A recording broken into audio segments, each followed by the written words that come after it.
Hello, everyone. Welcome.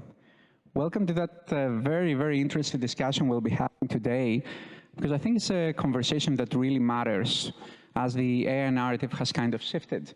There's still the excitement. There is obviously a lot of technological advancement. We witness that every day.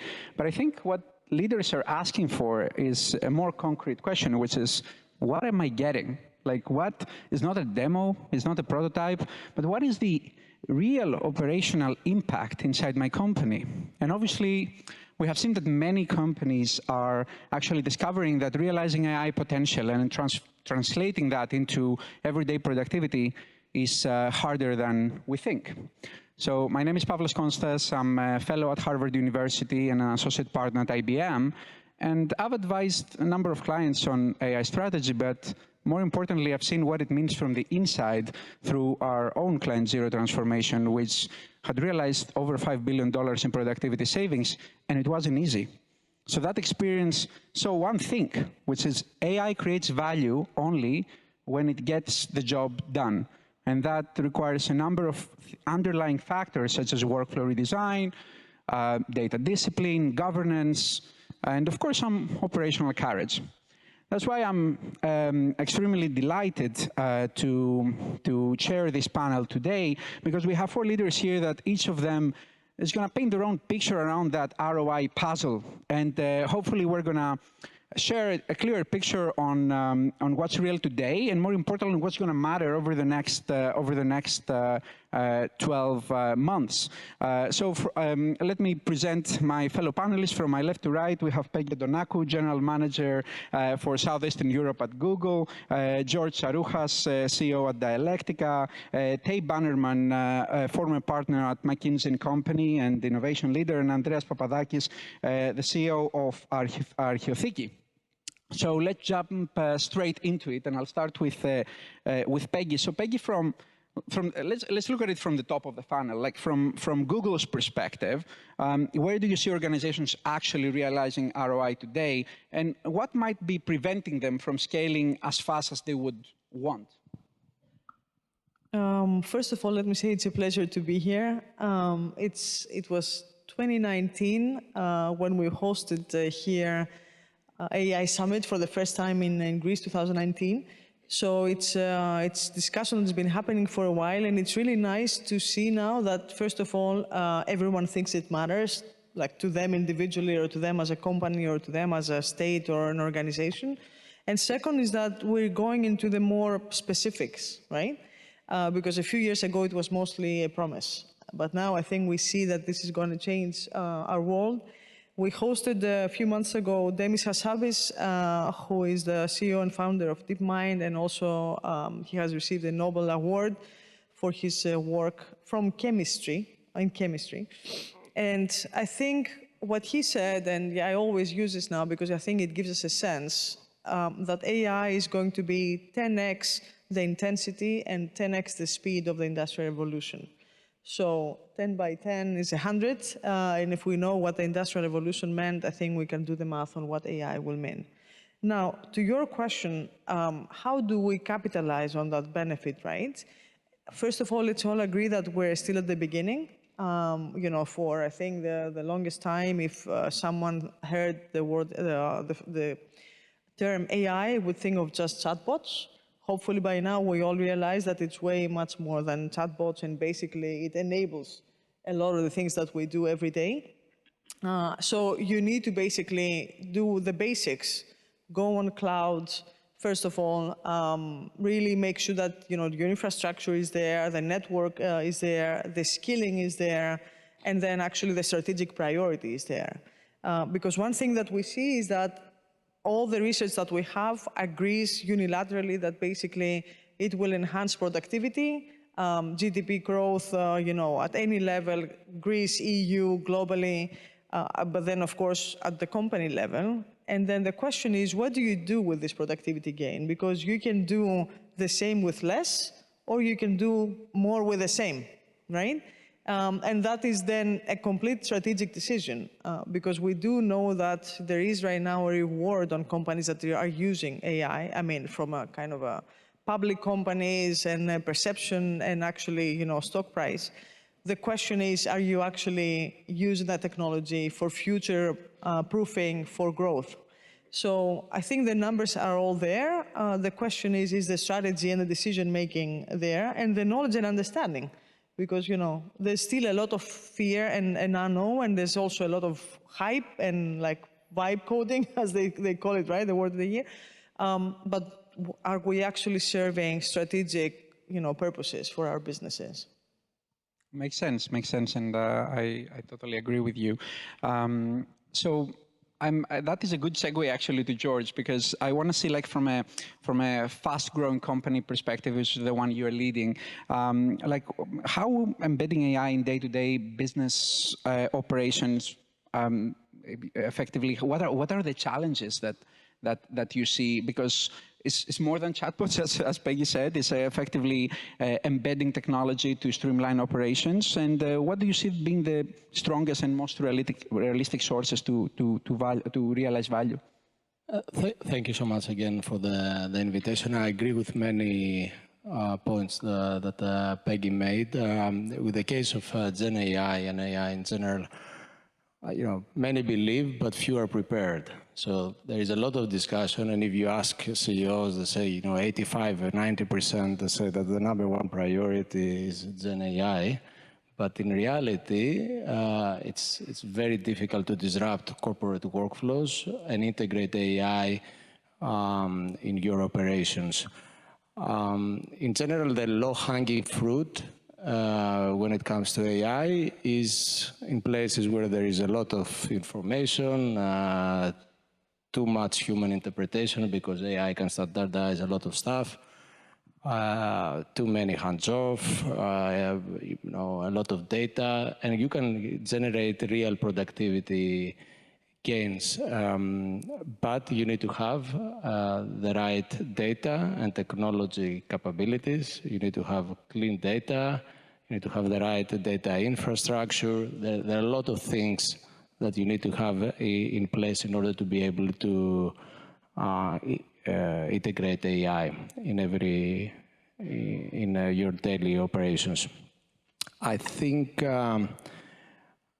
for the vast majority of the businesses, it's very important to start, with baby steps, rally the organization on a direction. So the company agrees that there are certain things that we should focus our energy, and usually these initiatives are initiatives where, you can get a lot of political capital from the organization, so bring a lot of value to the employees, and it's relatively easy to implement. You need to start from there.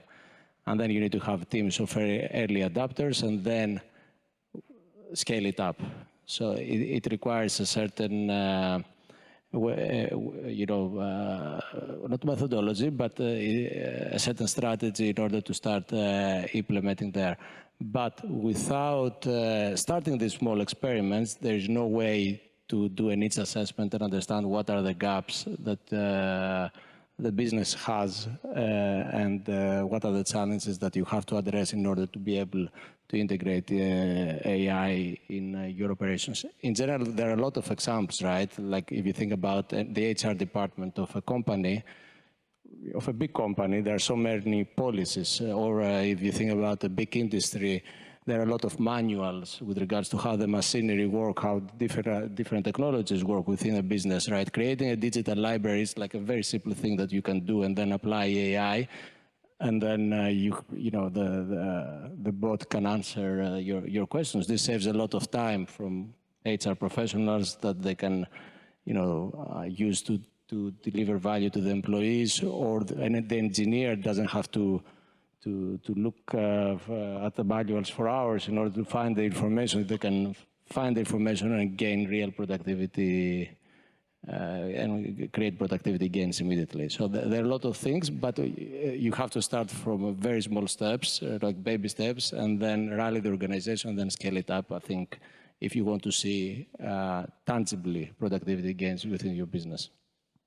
Thank you. I think that paints a really good picture, and it brings up an earlier argument that I think it was voiced, which is it's great to use technology, but you need to effectively understand what was the underlying workflow and did it serve the purpose. A lot of times we try to just automate like a legacy pile-up of workflows that they've been built over the years without understanding whether they should be there in the first place. And obviously, you know, Peggy, you come from an AI native, technology native company, and George from a fast-moving, very agile company.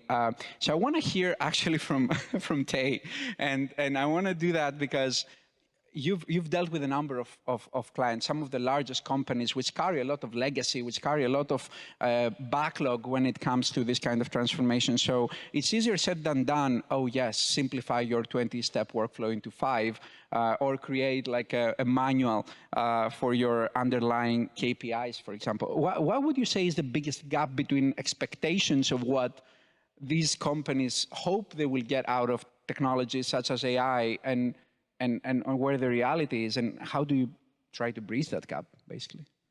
Yeah, it's a great question, and thank you for having me, first of all. I think, I mean, if we start with what's actually happening, I think every major report has shown that somewhere between 75% and 95% of AI initiatives and companies are not seeing any return on investment. So you're having companies pouring millions and billions of euro into AI and generative AI, but not actually seeing any return. And then when you look at the gap and you look at what companies are trying to do with AI, I think number one is customer service. So like you said, Peggy, they're trying to do kind of the same with less. So can we use AI chatbots and so on so that we have less people in customer service? They're using it in marketing for the same thing. In back office operations, same thing. Can we process documents with fewer people? And I think if you look at the pattern, and you look at the companies that are actually successful, they're not going for efficiency.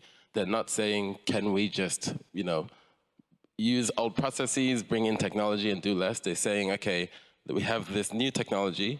There's a lot that's now possible. And as you said, George, can we now completely rethink and redesign the workflow so that we use the technology in the best way possible, so that we do start seeing a future where it's not just about doing the same with kind of less, it's kind of more strategic. And maybe I'll bring an example that brings that to life. So please. I was working with a bank kind of a year or so ago, and they wanted to bring AI into the marketing function. And I think a lot of companies that bring AI into marketing, it's okay, we give our employees Copilot or something, and then they can create copy, and they can go a little bit faster, fewer people. But what these guys did is they said, okay, you have generative AI that can generate copy, you have models that can analyze data. What if we really think of a world where for all our banking customers, we are automatically getting data on their behavior, understanding what type of messaging will work best for them, and then automatically communicating with them more often, but kind of in shorter, sharper cycles.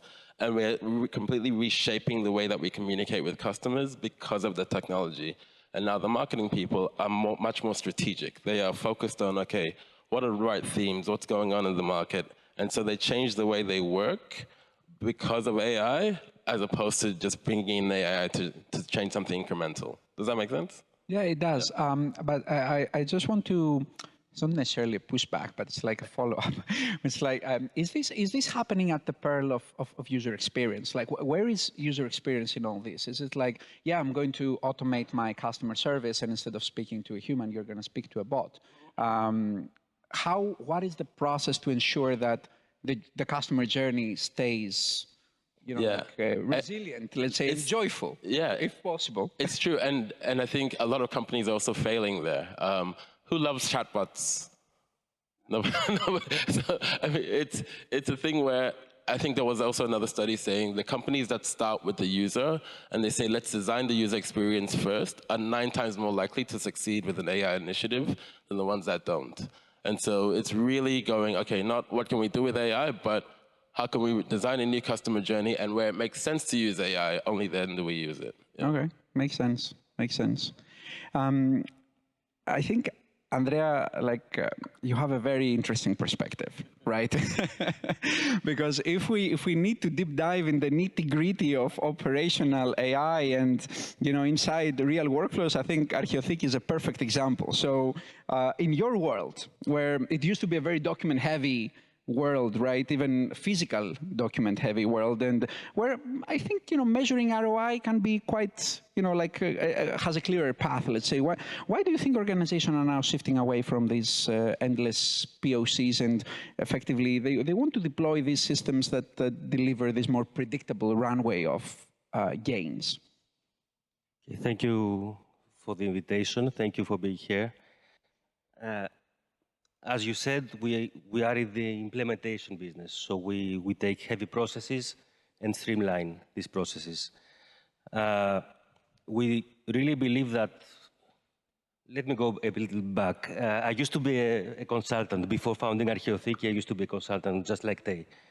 And back then we used to say, 20 years ago, we used to say that safe return is in streamlining, not in revenue generation. So the revenue generation is fancy, but safe return is in streamlining. It has always been like that. Mm-hmm. So for the past, let's say, 5 years in the AI era before now, everybody was, experimenting and trying to generate revenue and trying to do fancy things. I was listening in the backstage the previous panel with Deloitte, and Deloitte said there is a delusion in investment in AI, something like that. So there is a delusion because returns have not occurred. We find returns. We find huge returns because we deal with streamlining of processes. So return on investment for us, safe return on investment is clearly in streamlining. So it's very easy for us to define KPIs. Very easy. It's cost per transaction, cost per process, cost per document handled, cost per case handled, cost per something, okay? Cycle time, it's definitely not accuracy. It's funny because for the past years, with all these POCs, POC and POC and POC, what is your accuracy? What is your accuracy? It's crazy. It was crazy, okay? And all these people, including us, I mean, we were thriving to get from 93% to 95% and to 97%. There was no point in that. I mean, you streamline, it may take ages to streamline a process at 99.9%, whereas you can streamline at the same time dozens of processes at 92%. I think there is a huge shift in practicality. We enjoy this because we have stopped doing POCs. 2 years ago, I told my team, we do not do any more POCs. We stopped POCs. And at that time, we were paying Google, it's funny, remember? We were paying Google with a credit card. With a credit card. I mean, that were the volumes that were processed. And then a couple of years ago, okay, this is maybe not good for me to say, but it needs to be a wire transfer. Because the limit was reached, and this was crazy, okay? And now this year, Peggy invited us to Las Vegas because we're a distinguished partner. So from credit card to, it's a huge shift. So what happened is that I think our clients and the whole ecosystem said, okay, let's start something that creates certain value, not try things that are fancy, and that's where we stand. We are hearing one of our largest customers, an insurance company, told us it's the best value for money investment we've made. So that's where we stand. We believe that there is a huge amount of automation. Value is in taking these boring, high volume, boring tasks and handle them beautifully. Mm-hmm. That's what we do.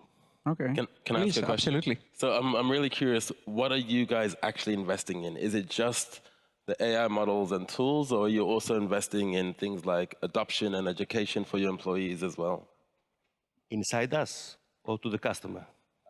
Both.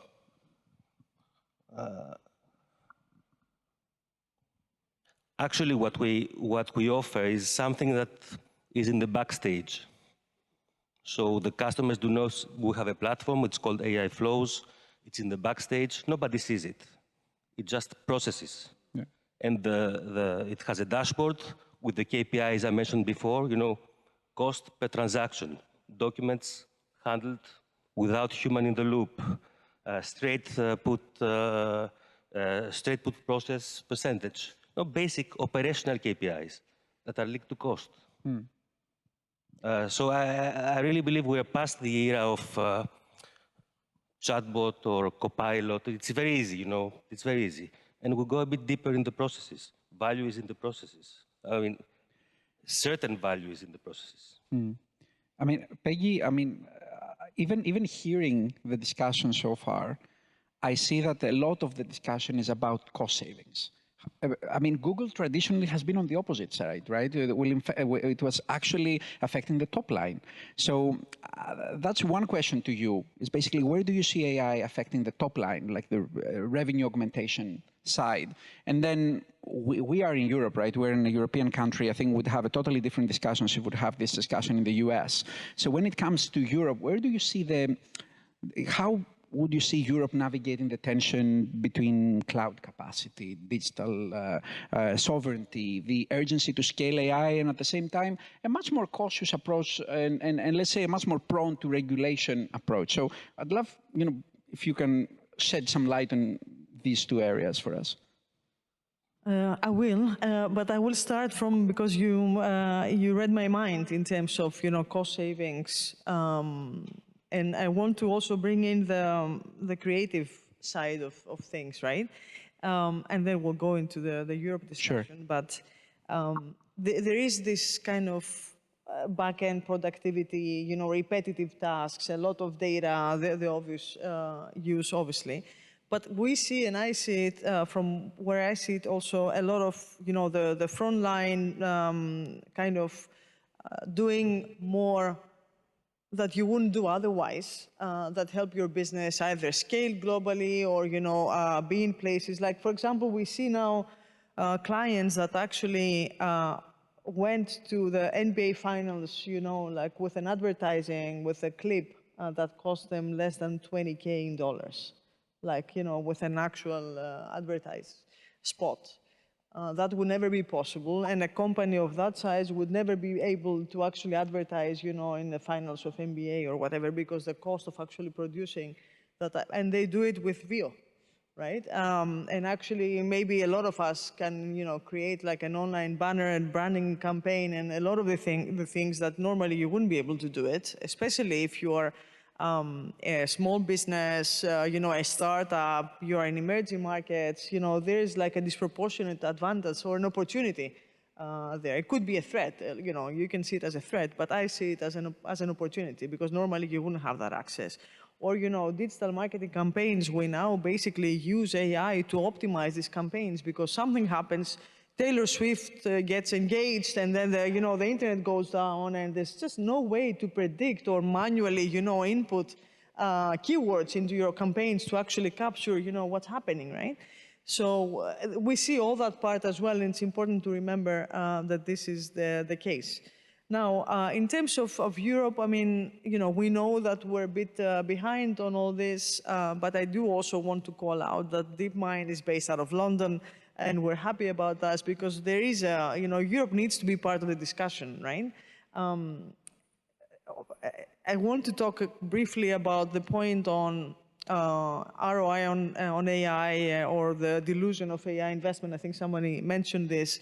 I read an essay in the New York Times a couple of days ago that I thought was really interesting, and I'm going a bit off script, but I think this is cool. The title of the essay was, people say there might be an AI bubble, and that might be okay.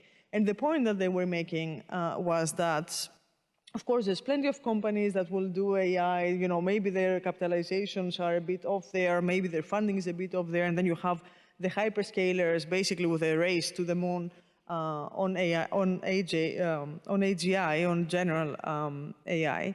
And then, basically the point he was making is that some of them will go bust, right? I mean, some of them, not all of them will make it. But actually, the ones that will make it will do like a 1000x shift and will completely shift the way the economy works And basically, they were saying that the net effect of this is going to be massively positive, right? So I think this is the point to remember. And then you look at the numbers. I have them here because there's like trillions and billions going all over the place. But just looking at 2023, like realized productivity returns, it's actually 229 billion just in EU level in 2023. So this is just like macroeconomically trying to capture the benefit of this. And of course, I think someone said it, that basically every research comes to the same conclusion, that it will be both an employment creator, productivity creator, productivity gains. Of course, there's always the messy middle, right? Where things are starting to change, you don't exactly know, the new hasn't matured yet, but the old is kind of trying to change. So this is where we are. This is the privilege of sitting in the driver's seat of this massive change that, we don't have all the answers yet, but we do see the opportunity. Absolutely, and I think that the point that you say that we don't have all the answers, it's a mindset shift, right? It's for us to be comfortable with the unknown, and effectively is what I used to call it as to become citizen technologists. That effectively we're living with technology, we're enabled by technology. We don't know exactly how we're going to use it, and we are finding out every day new ways to do it. Or ways that technology becomes obsolete, and that's fine. And I think that needs to manifest across our personal and professional lives. And that is a very good segue to a double down that I wanted to do, George, in what you mentioned before around the early adopters, right? Because it's always the case that some people are going to be driving the adoption of technologies, AI in that case, and they're going to be effectively the advocates for it. But what does it take to scale beyond the early adopter community? And I say that because I've seen many cases where it stays there. And they just compensate because of their enthusiasm and productivity, the lack of broader adoption. I think, as you said, tech and data capabilities is a prerequisite. You cannot have change if you don't have this, right? Another very important thing that many businesses are underestimating is the change management muscle that an organization has. We don't like change. Human beings, they don't like change. They don't want to change the way that they're working. So it's very, very important for an organization to be agile and be willing to embrace new ways of working. Many times you have all these solutions, but you don't have a team within the organization to roll out all these new initiatives. So they stay, you see the integration of AI staying very, very low. People also, they don't trust the technology. They believe that they're going to lose their job. While the exact opposite, like in our business, we're not thinking how we're going to reduce headcount, is how we can use this technology to do 10 times more, right? Increase our headcount and do 10 times more. I think the vast majority of business people are thinking along these lines. But the biggest returns, if you want to really, capitalize fully, I think you mentioned it, this technology, is instead of having this today forward type of approach. So this is my workflows, this is my business, how I'm gonna, generate efficiencies and generate, maximize profitability. Instead of doing this, think future back. That's a big thing, right? Look at the business like, is this thing gonna change the rules of the game for my business? What kind of opportunities am I missing?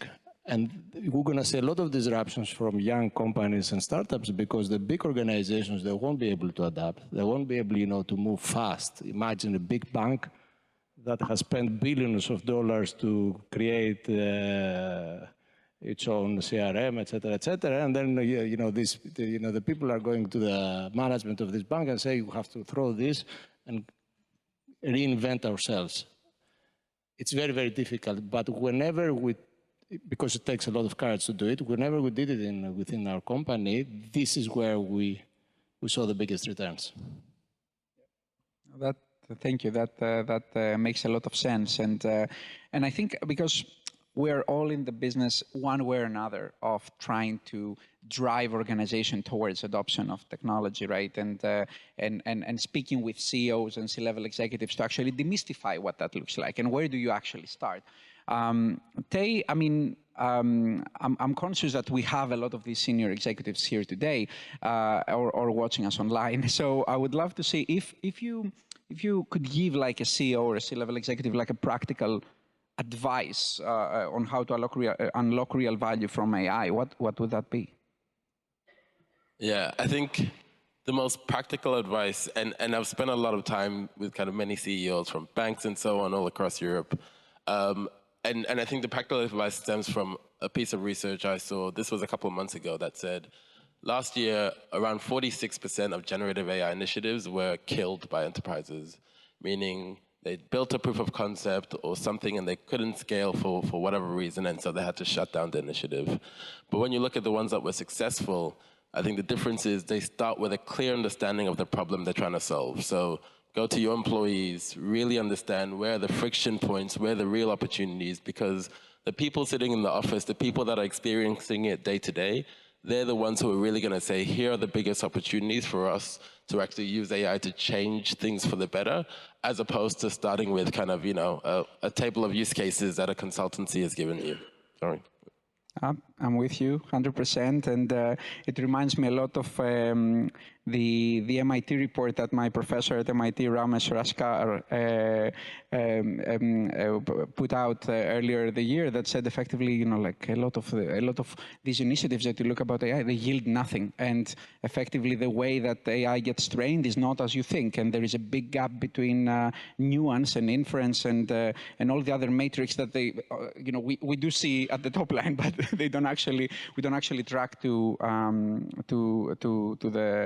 the very end, and that I think leads to probably my last question, given the time that we have, which is when we go into that operational ROI that, you know, like Andrea, you doubled down on. What do you think the next wave of that operational ROI is? Now it's like, okay, let's cut costs off from a redundant process, or, you know, let's cut costs from documentation or from cataloging, etc. What is next? Like in my mind, you know, we go into a digital world where everything will be traceable and everything will be auditable. Is that it? You know, like, I would love to hear your views. I think that the current wave is far from over. I mean, we have not started the current wave. 2 weeks ago, we started a project that was aiming at automating a process with 2 million documents backlog. 2 billion documents, if it were physical, it would be a truck, not a van, a Dialectica, a big truck, okay? And this was to be delivered in 3 weeks. So we do believe that there are all these old-fashioned processes that have not been tackled yet.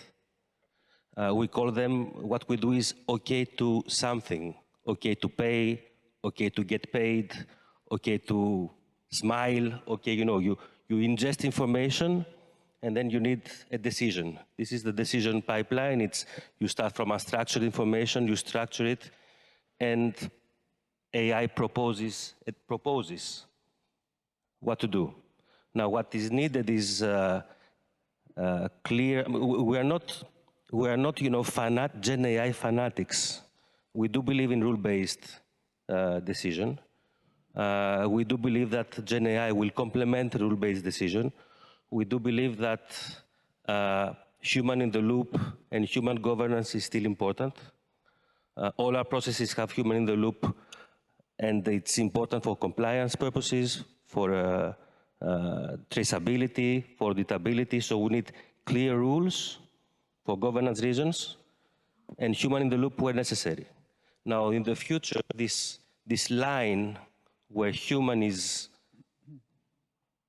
involved in the process will move. Yeah. This is the change that we'll face. But I think, I don't want to repeat myself, but we will have to deal with all these tedious processes and decide where the human being is involved.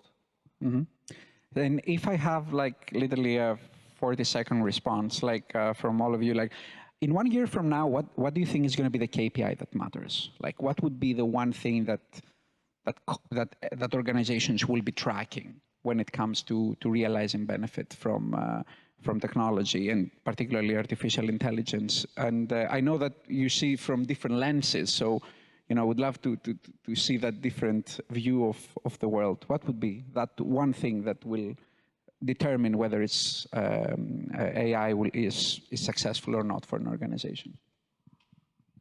I don't think that the main business KPIs will be massively changed in a year from now, but the level of adoption and how do you actually stack against others, it will continue to be a race, right? It's a competition. And I wanted to make a quick comment on your point around customer journey, right? How do we make sure that the customer journey stays delightful? And I mean, we're talking about we are the same people that on one side want to have a delightful customer journey by maybe talking to people, I guess is the assumption behind that. And at the same time, all the research shows that we do a lot of our personal talking and psychoanalysis with chatbots. This is like more than 60% of the discussions that are happening with chatbots is how I feel and what do you think, and So I think basically we're adjusting, and the KPIs I think will be the same, but I think the intensity and the scale of the things that will happen will be much faster. So now is the time to move, I think. Thank you, Peggy. George? I think level of adoption, how fast you adapt, this is extremely important. Again, there are many KPIs in this business. For me, might be profitability per headcount, this, that, right? But I think how fast the organization, the change management, right? Think the muscle of the organization, how fast they can adapt this technology and how they can utilize it is extremely important. Awesome. I think there's a KPI that nobody's measuring, but that kind of wraps up everything that we're talking about. I think in 12 months' time, if you say, how many problems are we solving, opportunities are we capturing today that we couldn't do 12 months ago? I think that really kind of is a true mark of, are you actually doing anything meaningful with AI in your company? Awesome. Andrea? I agree with you. It's not going to be a percentage of precision. It's not going to be a percentage of something. It's going to be volumes. Volumes of something. It's adoption. It's the volumes of transactions, volumes of calls, volumes of cases, volumes, millions, not percentages. Awesome. I would like to thank you for that very interesting conversation, and thank you everyone for watching.